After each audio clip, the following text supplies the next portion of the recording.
Live from SABC studios in Auckland Park, welcome to the midweek edition of the Watchdog. My name is Vuyo Mvogo, and on the show tonight,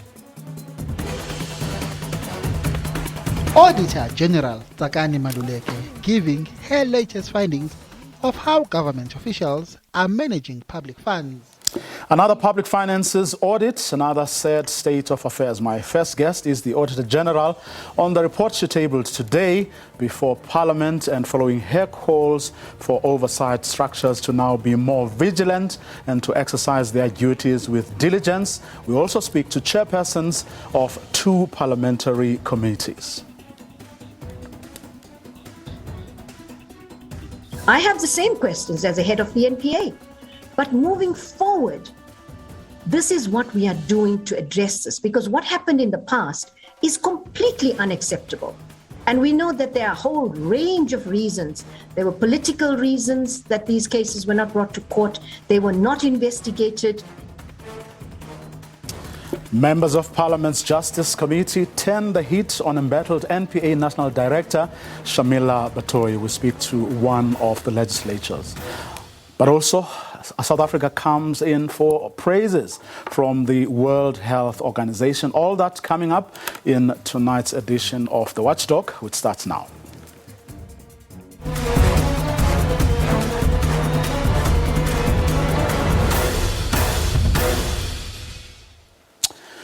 The Auditor General, Tsakani Maluleke, has once again laid bare the poor state of financial management across South Africa's government departments and public entities. In her latest report on the audit outcomes for national and provincial departments, government entities and state-owned enterprises, Maluleke announced that irregular expenditure ballooned from 109 billion to 166 billion rand in the last financial year. Auditor General Tsakani Maluleke giving her latest findings of how government officials are managing public funds. On irregular expenditure, what was reported in the financial statements by the departments and the public entities amounted to a combined figure of 166.85 billion rand. This increasing from last year's 109.82 billion rand. Such expenditure, especially when it relates to procurement, is an indication that auditees do not follow supply chain laws and regulations when they are making procurement decisions. Maluleke has found fruitless and wasteful expenditure amounting to 1.7 billion rand across government. Unauthorized expenditure, meanwhile, has shot up to 3.2 billion rand. When we talk about the financial health of departments, which is an area that we talk about every single year, we often reflect on the unauthorized expenditure. This year, unauthorized expenditure remains high at a total of 3.2 billion rand, mostly due to overspending on the budget that's been allocated. We found that legal claims against government departments, particularly in the health sector, further reduced the limited funds that were available to implement the intended programs. The Department of Health, which is still embroiled in the Digital Vibes corruption scandal, which led to the resignation of former Health Minister Dr. Zweli Mkhize, and the Department of Education, have come in for serious criticism by the Auditor General. The key service delivery departments of health, education, and public works have the poorest financial health of all, and this affects their ability to deliver services to citizens.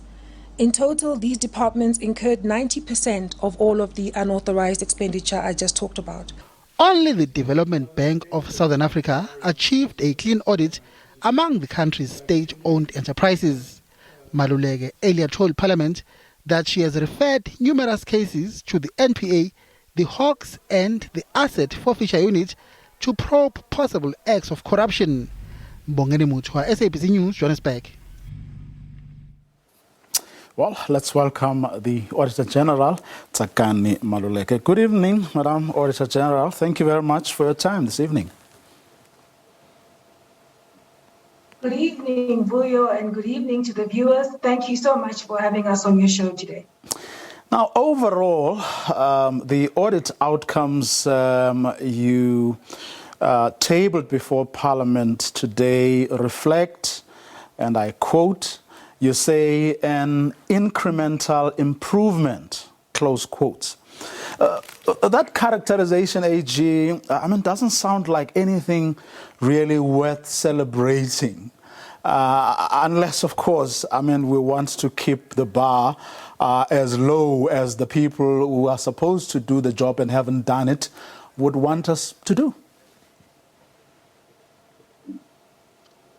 I don't believe that recognizing the increase in the number of clean audits is about keeping the bar low.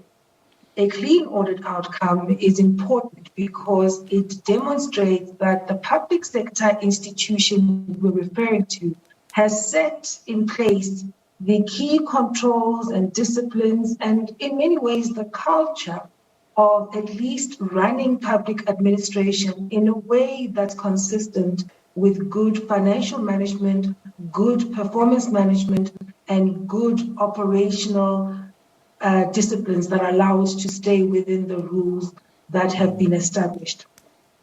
It sets it up, once those basics are in place, it sets up that institution to then up its level of delivery. So when you've got 19% of the expenditure budget managed by the 115 auditees that have got clean audits, I think that's something worth acknowledging.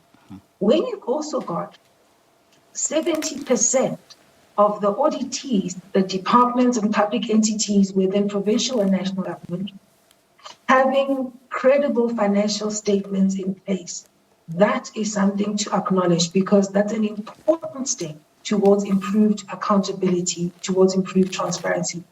This is not about setting the bar low, it's about keeping the bar high and getting people to continue to strive towards reaching it. I believe, and so does the team that I lead at the Office of the Auditor General, we firmly believe that clean audit outcomes really are a strong indication for institutional strength, for institutional integrity, and they do set up these institutions for better performance, reliable and sustainable performance on an ongoing basis. Well, I wasn't referring to one specific entity, but I was saying overall, if out of 425 auditees, there were 115 clean audits, as much as that progress, small as it might be, needs to be acknowledged. But if you're looking at irregular expenditure of 166.85 billion, you see, as you said yourself, it means that supply chain laws in so many cases are thrown out of the window. So if you look at the overall picture, it's nowhere near what it ought to be. And given the fact that the messages you kept on, the messages that your office has really been passing, the encouragement, the nudging, the help that these people have been given, overall, this is not really a great deal of progress. And I get your point about acknowledgements having to be made. But year in and year out, whether it's municipal reports or these national governments and state-owned entities, we get more or less the same picture. And that's really the point I was making. Well, absolutely. We all have to insist that public institutions at least do the bare minimum and continue to deliver services in the way that we expect, as set out in the annual performance plans that the parliamentarians approve, and use the public funds that are in their hands in a way that does benefit citizens. You talk about irregular expenditure, which is really an indication that the culture of compliance is not there. The disciplines and practices of ensuring that public administration is run within the established rules, those are not there. And you're quite right, we have to insist that that be turned around. In this report, we've highlighted that the state-owned entities need attention, the public entities need attention, and also the key service delivery departments that have the closest proximity to citizens from a delivery point of view, and also that hold the highest amount of the expenditure budget. Those need urgent attention if we are to make sure that the limited resources that we have available are deployed in a way that does benefit citizens. You're quite right. Now, when you're talking about those key service delivery departments you've just mentioned, health, education, housing, and public works, which you say have, and I quote, the greatest impact on the lives of citizens and government's financial health. Now, you're calling on oversight structures, and I'll be talking to a couple shortly after our interview. You're saying you're asking them to pay particular attention, to be vigilant, and to exercise their duties with diligence. Is it your sense that if these oversight structures could do the basics that the law asks them to do, we could go a long way? I believe that all of us that have responsibilities to manage the public purse must execute our responsibilities with vigilance and with dedication and ongoing commitment. The assurance provided by the portfolio committees across the legislatures, we've assessed as needing an improvement. The assurance provided by the public accounts committees in the different legislatures similarly could improve. Much of this, though, starts in the people that are appointed to run these institutions, the accounting officers, because they're the ones that are appointed to be the stewards of the public funds, the CFOs, the senior managers. And if they are supervised and monitored by the executive authority in the form of the ministers and the MECs, we will start to get somewhere. And similarly, if the members, the public representatives in the provincial legislatures and in the National Assembly are able to execute their duties even better, we will make much greater traction in the journey towards clean and effective administration. Let's talk a bit then about them. Those people you're saying it starts with. The accounting officers and the accounting authorities. What is your sense? Is there a genuine lack of skills, or is there a devil-may-care attitude on their part? What is it? When you look at the areas that are problematic, the key service delivery departments and then the public entities and SOEs, let's keep them in separate buckets. Mm-hmm. The SOEs and the public entities are the ones that are able to attract better skills, right? Mm-hmm. They're the ones that have been set up to drive particular programs on behalf of departments and on behalf of government. And they are paid better. What we're seeing is that despite the fact that they can pay for skills, they are not performing well in terms of transparency and accountability. They are not doing well in terms of audit outcomes. You've got dbsa being the only state-owned entity that has got a clean audit. Most of them sit in the unqualified space, and you even have quite a number in the qualified space, far too many of them in the disclaimer zone as well. So what we're saying is that if you look at those, the problem is not so much skills, it's more about discipline and culture and oversight and monitoring and an insistence on good practices. Mm-hmm. If you look at the key service delivery departments, there you could possibly be talking about skills shortages.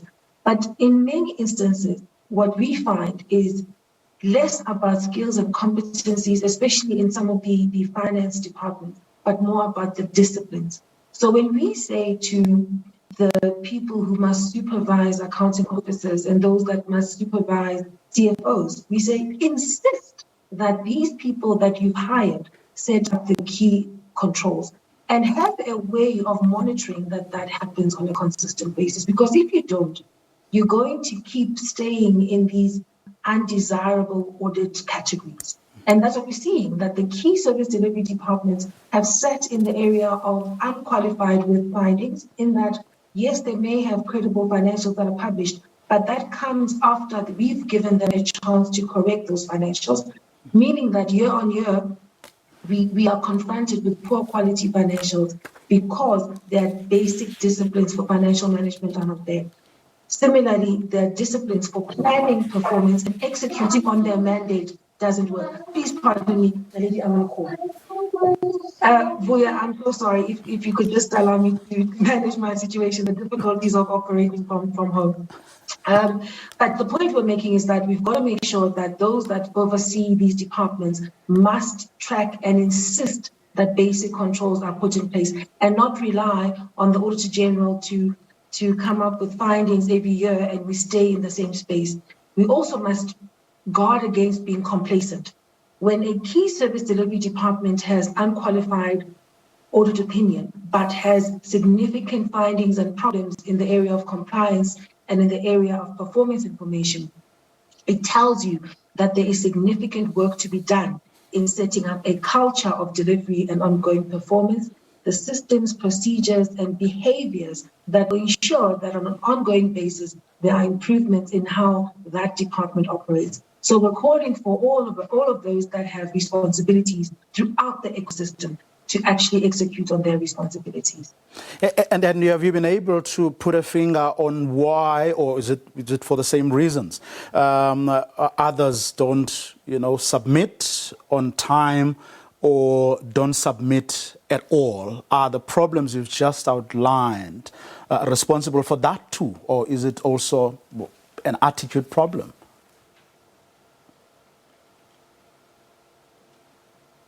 What we're finding, Vuyo, is that when these financials are submitted to us for audit, they are of poor quality, and then we have to give opportunity for people to correct them because those disciplines are not in place. And then sometimes these financials are submitted to us, and then when we have to finalize our audit queries, we don't get the responses we need, and then the audit process is delayed because the records that must support what has been presented to us are not credible or are not adequate. We're also finding in a number of instances, and you'll see it in the report where we set out the audits that have been delayed or those that are still outstanding. We're finding that there are far too many instances where accounting officers will create an opportunity for themselves to almost bicker with us about the interpretation of some or other regulation, instead of setting up the key processes that guarantee ongoing transparency and accountability, instead of making sure that by the time we arrive for audit, they know what's happening in the environment and they don't spend their time responding to a multitude of audit queries from the Office of the Auditor General. There are instances where the audit disputes will go for months on end in a way that's completely unnecessary. And we must all insist that there be a culture of people being excited about showing up for their responsibilities in a way that's consistent with the values in the Constitution around how public administration should run. Let's talk then about another category you spoke about today, claims against health departments and how these huge claims are messing with the finances of these health departments. I know yours is to follow the money. I mean, that's your mandate. But just from gleaning from the reports and the explanations you get and everything that goes with that, have you been able to put a finger on what lies behind this phenomenon, where exactly the problem is? What we've assessed, Vuyo, is that at the point of care, there aren't enough disciplines to ensure that the decisions made on how to treat a particular condition as presented by a patient are documented. What then happens is that when an incident of harm to a patient happens, and it'll happen, right? The department is then unable to defend itself against that claim of medical negligence because they simply don't have the records to prove what it is they did when that patient showed up. What we're saying is, let's find a way to minimize those incidents by having proper supervision, proper standard operating procedures, and proper records to confirm what decisions were made at the point of care. Let's also have the key discipline around resource allocation so that you've got the medicines, the equipment, and the healthcare workers that are available to respond to the healthcare needs. We're not blind to that, to the fact that there's a shortage of healthcare workers, there's a shortage of resources in the sector, but we're saying that with more disciplined approaches to planning how we respond to the service delivery needs, we will have much fewer incidents where negligence shows up. And then when a claim arises, we should have the records to demonstrate what we've had and what we've done or not done. And when a claim arises, we have a better chance of calling out a fraudulent claim and defending ourselves successfully against a fraudulent claim. Incidentally, there's a piece of research that was done not so long ago that deals with the topic of how we can bring down the pressure of these medical negligence claims. And the conclusion is that it's really about the key controls around how those health facilities deal with the delivery of services at the point of care. And then, of course, once the claims have arisen, we need to manage the cases and avoid too long a process that then adds up with punitive legal costs and additional medical costs so that we can settle these claims quickly. But the primary thing is to sort out the disciplines at the point of care. But what about? I know it may be read to be, an incentive, for people who may be responsible for these, for negligence and what have you. But shouldn't there, these people are going to have to take from, money that should be going towards treating patients, especially poor patients, then you're robbing poor people of their legitimate health needs because some doctor or senior official was negligent. It's not fair to those people. And I think, shouldn't there be a way then of maybe budgeting for it and then the state finding ways to recoup that money from that person, whether it is, for instance, right now, as we are talking about PPEs and all of that, I was listening yesterday to the SIU talking about how they have docked pensions, of officials who were found to have facilitated or have been part of, some deals that ought not to have happened. Shouldn't perhaps we lean towards, in that direction for the sake of the poor people that are supposed to be serviced, who get robbed by monies being taken from them, to settle these cases? I guess the issue is fairly complex. The things you're raising are about how can we professionalize the sector? How can we make sure that the code of conduct that should apply to all of the healthcare workers, and obviously relative to their grade and position, how do you make sure that that code of conduct is enforced? You're not going to be able to do that unless the people who manage these facilities establish standard operating procedures of how we do the things in this facility and make sure those procedures are consistent with best practice as far as possible in terms of how these facilities should run. You're not going to get there unless when problems arise, you act swiftly. And long before you become too punitive, acting swiftly is about correcting behavior. If somebody does something wrong, you must act swiftly. And sometimes, as I say, it's about making sure that they get better training, that they're held accountable in some way, long before we talk about docking their pay. Docking their pay is one of those things you can do in the chain of driving consequences. The major thing you've got to sort out are the key disciplines, the standard operating procedures, a clear sense of what's acceptable and what's not, and make sure that people are up to the task of managing these facilities. That's when you're going to improve the quality of care that's offered to all South Africans that rely on these facilities. And did you get any, let's take the DBSA as an example. Did you get any insights just from looking at their books and everything, their interactions with them and so on, as to what they are or were able to do right compared to a host of others, that went the other way? Yeah, the DBSA benefits from having established stable controls, having a stable management team, and a relatively stable board. We believe, and this is based on our analysis over many years, the benefit that accrues to an institution when you've got stability of leadership can never be understated.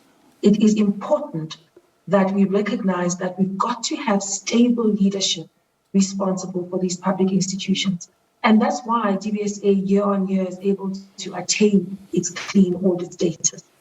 The other thing that the DBSA benefits from is a tone that is set at the level of the board and of the executive leadership team about what is acceptable in that institution. And then what happens is that all of the processes then go and support that tone about how good governance must ring true in that institution. We're also seeing that there are some other institutions within these SOEs that are starting to do the right things. If you look at AXA, they got their financial statements right. Together with DBSA, they were the only other state-owned entity that submitted quality financial statements for audit. And so that sets them up. If they continue on this track, it will set them up to dealing with all of the other challenges in their audit so that they too can get to a clean audit level. And much of it is about the tone of leadership that's set, which then informs how people behave and what people prioritize. One wonders then, whether, with regard to other SOEs that are serial offenders, if we may call them that, where there may not be that leadership stability that you spoke about. There may not be a tone set by their, boards.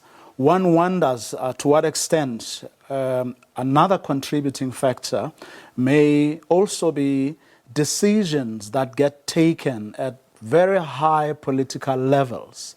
One starts thinking of your SA expresses, for example, and other people who year in and year out never get to, submit, their statements. As I said, in the context of the DBSA and AXA example, much of it is about the tone that's set at the leadership level. What tone is the governance structure in the form of the accounting authority or the board setting? And what controls and monitoring controls are they putting in place to ensure that they're able to track what management is doing? To what extent is the management team led by the CEO there dedicated to ensuring that good governance becomes the order of the day? For as long as you don't have that, you're not going to drive improvement in accountability. These institutions don't have any difficulty in sourcing the skills that are required. That's not their problem. Their problem is more one of stability and of effective governance, starting with the board, followed by the executive management. It's going to take time to sort out the institutions that were affected by the ills of the last few years. And the matters that are coming up in the different investigations and even the commission led by the Deputy Chief Justice Sondo, what we're seeing is that there was significant weakness, there were significant problems at the governance level. And if you can start to sort that out, you then can get onto a journey of dealing with putting in place the right executive and right, yes, in terms of skills and competence, but also right in terms of posture and in terms of a commitment to ethical conduct and a commitment to effective delivery. And then you've got to take the time to then rebuild the culture in those institutions. And it will take time. I think we have to recognize that. The damage didn't happen overnight. Similarly, the fixing of it is not going to happen overnight. As South Africans, we just have to continue to insist that the journey be one where we are seeing ongoing incremental improvements. Let's end it on the first remedial actions you have been able to issue in terms of the powers your office acquired or got recently. Yes, you're quite interestingly, yes, we've been implementing these new powers for 2.5 years now. And the journey goes where we start off by issuing a material irregularity notification. And then when we don't get the adequate and appropriate responses that we expect, we then escalate the matter to a recommendation, ultimately to to binding remedial action, which will culminate in a certificate of debt if at every step that I've mentioned, we do not get the appropriate responses from the accounting officer or the accounting authority. The 4 remedial actions that you speak of relate to the Department of Defense in one instance, relates to PRASA in another instance, and then 2 of them relate to the Free State Department of Human Settlements. In all of those instances, having followed the process that I've just mapped out, we got to a point where we assessed the situation and we felt that the best thing to do, and looking at the provisions of the regulations and the law, the best thing for us to do is to then issue binding remedial action. We anticipate that the matters will then be reassessed over the next few months based on the responses and the actions we see from the accounting officers and the executive authority in each of those instances. Well, let's hope our people are going to learn some good lessons from that as well. Allow me, please, to sneak in a couple of tweets, if I may. Ask her, says Constitution First, whether she is convinced that her entity has sufficient capacity to audit infrastructure supply chain, especially in poor provinces. The institution that I head up has got the benefit of 3,700 people that work there, many of them professionals that are specialized in the area of audit and the area of public audit. So supply chain management being a key feature of that function, we are particularly well positioned to do that.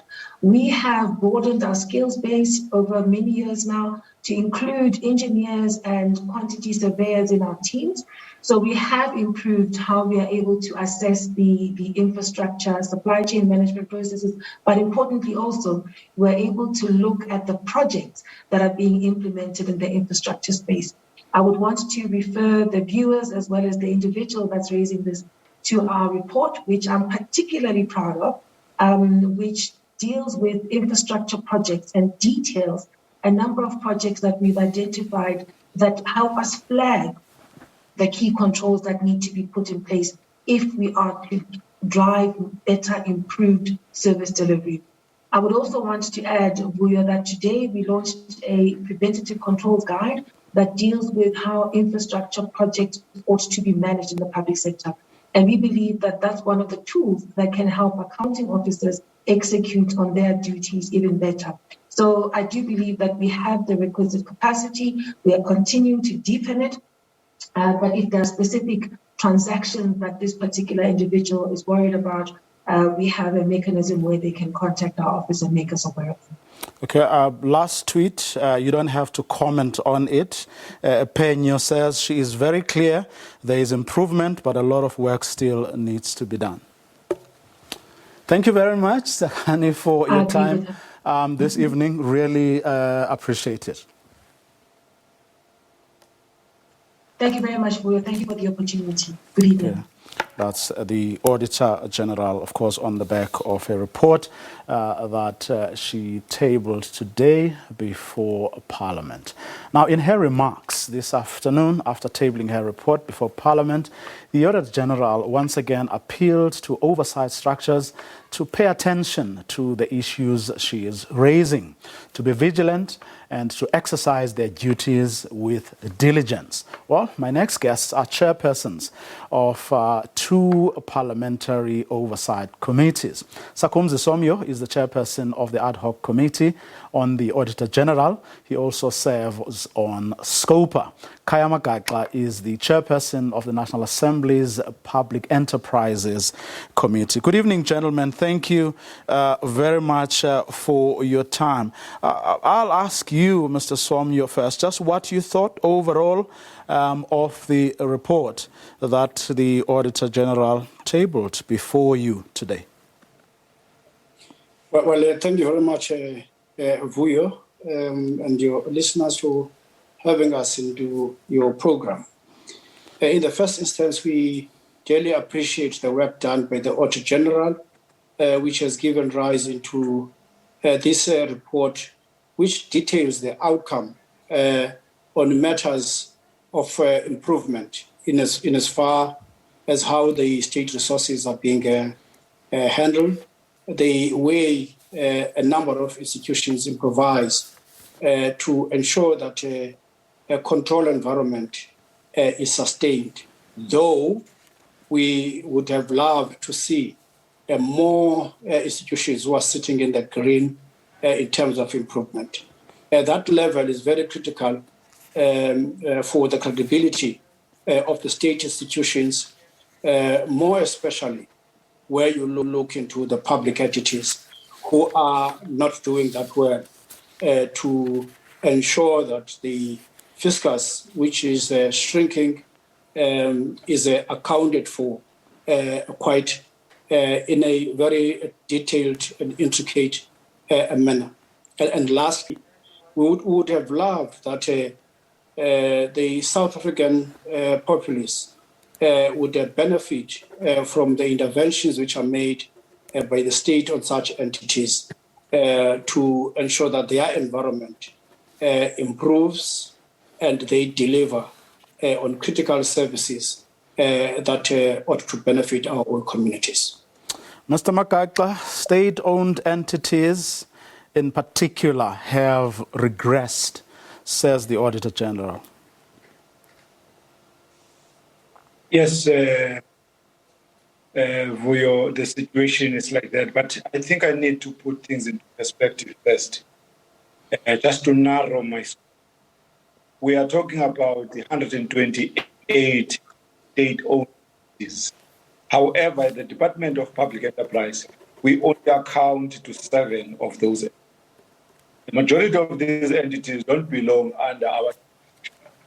Therefore, I'm strictly accountable to 2 main currently, which is ESCOM Transnet, of which, without trying to be defensive about that, both ESCOM and Transnet, their annual financial statement disqualified because of their incomplete, irregular expenditure registered. And that is the reality of the situation. However, one must also appreciate that these are not problems that are happening currently. These are historical expenditures that continue to challenge the state-owned entities. It are large problems we inherited from the previous administration during the state capture. Under the current administration, I think serious are being made to sort of resolve the problem.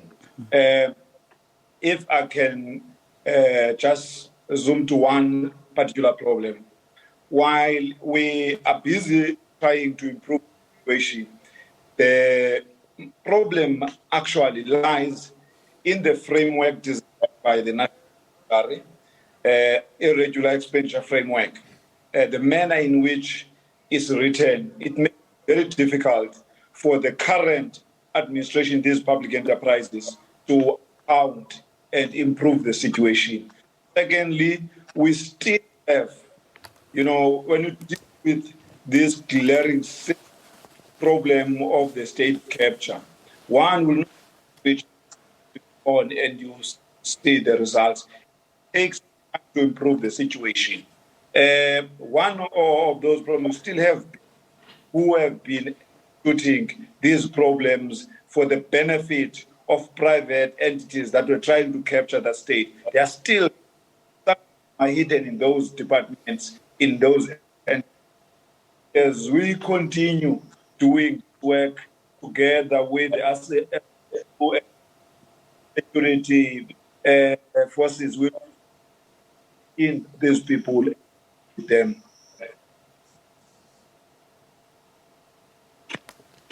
Okay, we seem to have a problem with Mr. Makatla's line there. Are you back with us? Yes, I am. Okay, I just wanted to follow up on what you just said. I mean, South African Airways. Okay, we know what has since happened, but used to be, in your, part of your portfolio. Just on everything that you've just said, which you think or you said could well have been responsible, state capture and how these entities were run. What would you say are some of the things that could well be responsible for what we're seeing happening in the other state-owned entities that may well not be under public enterprises per se, but given the history you've just touched on, that may well be, the problems you identified may well be responsible for why these entities aren't able, to get their books right and by extension not able to deliver on their respective mandates? I think Vuyo is a collective of a number of efforts.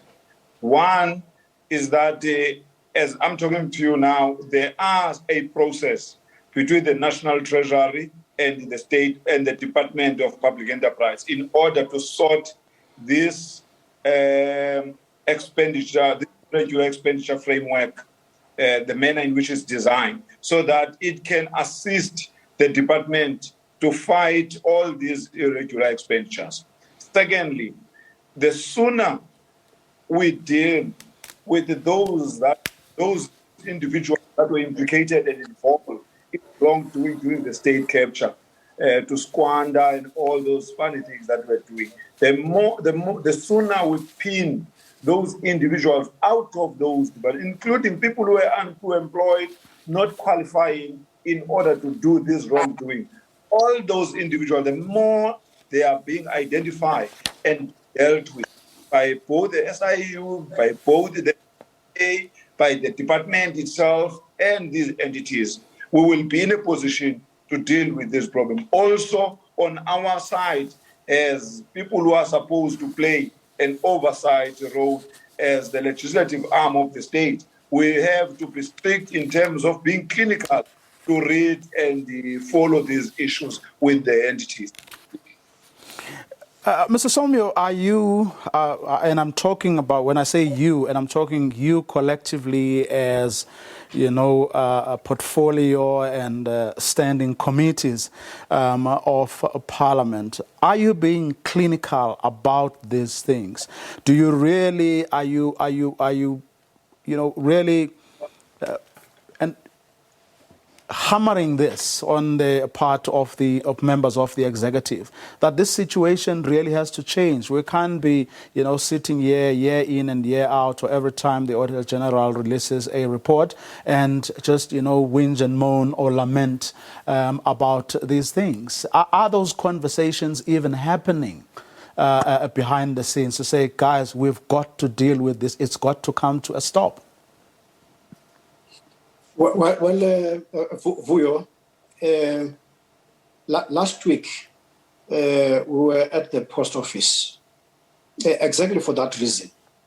That we have seen incremental behavior which has exposed the control weaknesses, which are resulting in the first instance even on the growth of irregular expenditure, which is a result of disregard of a proper accounting environment. And we hammer those scenarios together with the relevant executive authorities. We've had meetings through these accounting bodies, mainly from the Scopa side, where we would have had meetings with various ministries. Another angle would have been meetings which we have held with the Department of Labor, mainly on the UIF, which are symbolic of the fact that as accounting authorities versus these bodies who oversee the expenditure patterns, the effectiveness in terms of delivery, there is some form of pressure that is put on those executive authorities. We are happy because we are somewhat realizing some gains in engagements with various departments when it comes to those. Just this evening, there have been a sitting with a minister in the presidency where we would wanted to bring a point home that even the investigations themselves, which are made by various bodies, mainly the SIU, should not see the light only for such reports to lie on in the drawers in various ministries. There must be visible implementation of the recommendations which come from such investigative bodies. So the accountability factor is what we seek to drive home from time to time. The disappointment that you would somewhat realize is that some of the bodies that gain this kind of support, we have an assumption that they are properly populated with skilled personnel who would be equal to any level of a challenge in terms of the task at hand. To our surprise, that those bodies would still have some critical challenges to meet basic accountability on the areas which they ought to have improvement on. And as parliamentarians, we seek to put a finger on the instances where we would ensure a thorough benefit on the actual performance of those departments. Mr. Makaga, Mr. Somyo talks about a thorough benefit. You know, the Auditor General, when she was raising the concerns about the ability of SOEs to fulfill their mandates, she went on to remind us about the critical roles these entities are supposed to play, whether it's to provide core economic infrastructure, drive down the cost of doing business, provide basic goods and services like water, sanitation, transport, and of course, in the case of Eskom, energy. That point can be, really has to be emphasized, isn't it? Because if they can't keep their books clean or take care of the books, they can't deliver on these very important tasks that they have been set.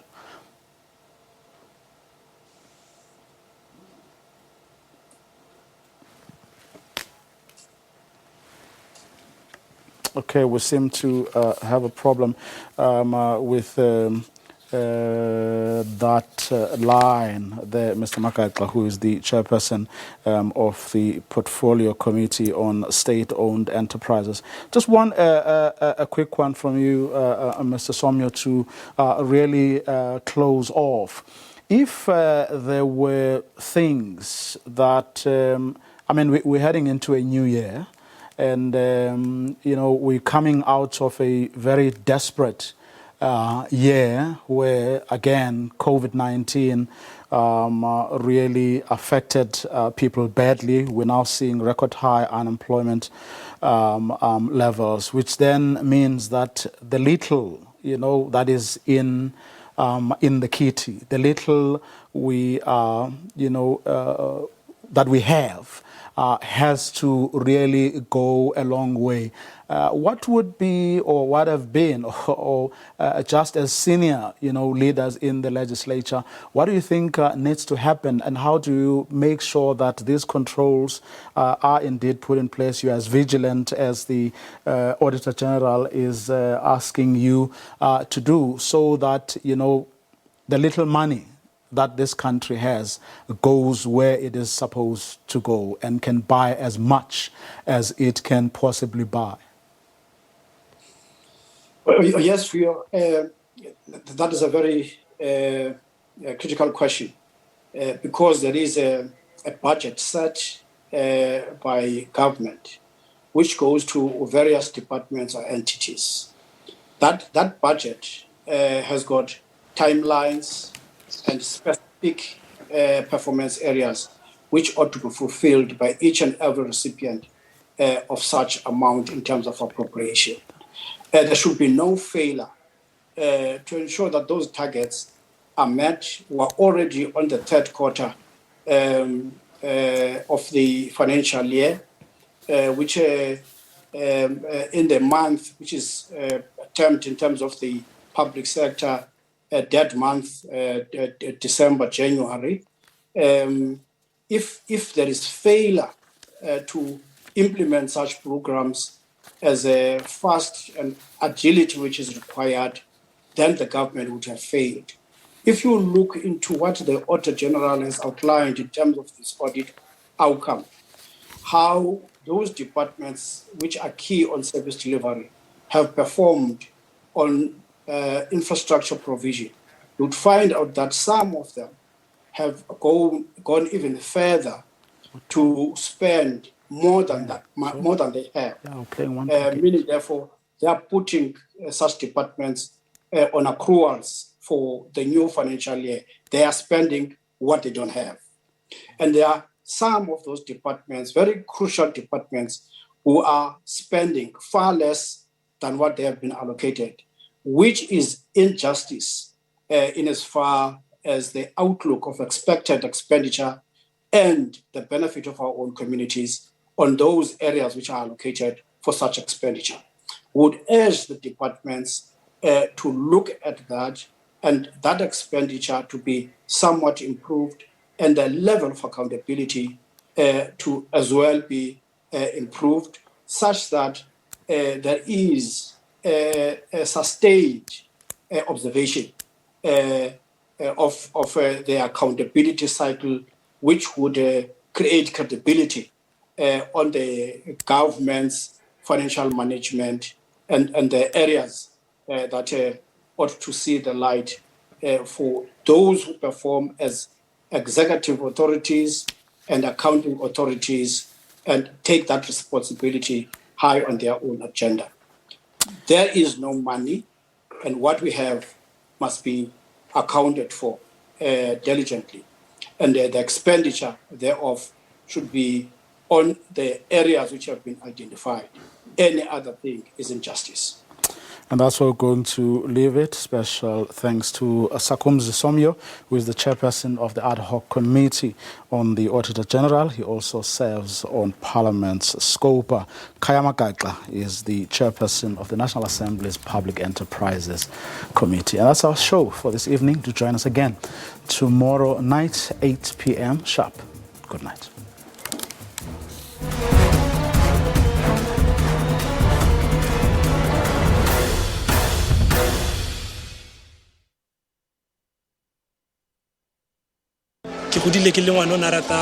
Organizer. Today, I'm a modeling coach, I'm a patient organizer. 7 young people who are balatelator sabone. Kibatlabona ki change le matsola batho ba ntsi. Lina la ka ke Obi the brand. Modeling company ya ka ke Spotlight Modeling Academy. Ke tlopetse City Square Mall because batho ga ba feta ba bona mmereko wa rona. Ke leboga ibile gape ke motlotlo ke dira dio tse khale ke batla go di etsa mo botshelong ba ka so ka leboga go dithulaganyong tseo tsa mo SABC 1.